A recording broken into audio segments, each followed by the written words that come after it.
Bonsoir à tous, nous sommes mercredi 5 août de l'an de grâce 2016. Je vais commencer par le Gloria. Vous voyez, avec cette jolie gravure, où il est indiqué en latin donc Gloria in excelsis Deo et in terra pax hominibus. Gloria, gloire à Dieu dans le ciel et paix sur la terre aux hommes qu'il aime. Nous te louons, nous te bénissons, nous t'adorons, nous te glorifions. Nous te rendons grâce pour ton immense gloire. Seigneur Dieu, Roi du ciel, Père tout-puissant, Seigneur, Fils unique, Jésus-Christ, Seigneur Dieu, agneau de Dieu, Fils du Père, toi qui enlèves le péché du monde. Prends pitié de nous, toi qui enlèves le péché du monde. Reçois notre prière, toi qui es assis à la droite du Père. Prends pitié de nous, car toi seul es saint, car toi seul es Seigneur. Toi seul est le Très-Haut Jésus-Christ avec le Saint-Esprit dans la gloire de Dieu le Père. Amen. Alors je vais lire quelques passages de la Bible choisis un petit peu au hasard, je dirais très intuitivement. Le psaume 134, qui est très très court, appelle à la louange. Ô bénissez l'Éternel, vous tous, serviteurs de l'Éternel, qui vous tenez dans la maison de l'Éternel pendant les nuits. Levez vos mains vers le sanctuaire et bénissez l'Éternel. Que l'Éternel te bénisse de Sion, lui qui a fait le ciel et la terre. Alors, je vais choisir un proverbe. Le proverbe 21. Le cœur du roi est un simple courant d'eau dans la main de l'Éternel. Il l'oriente comme il le désire. Toutes les voies d'un homme sont droites à ses yeux, mais celui qui évalue les cœurs, c'est l'Éternel.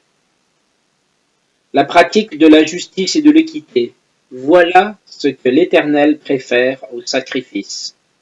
Des regards hautains, un cœur orgueilleux, l'éclat des méchants n'est que péché.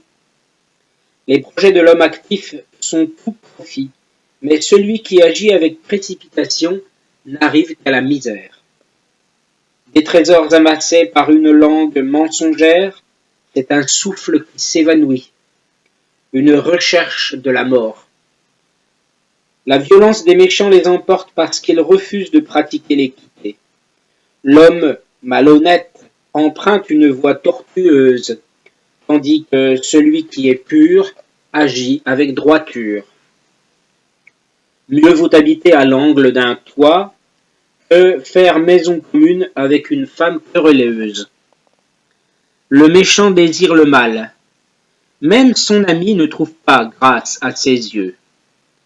Quand on punit le moqueur, celui qui manque d'expérience devient sage. Et quand on instruit le sage, il fait bon accueil à la connaissance.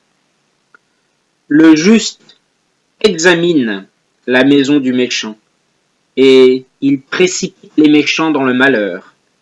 Celui qui ferme son oreille au cri du plus faible criera lui aussi, et il n'aura pas de réponse.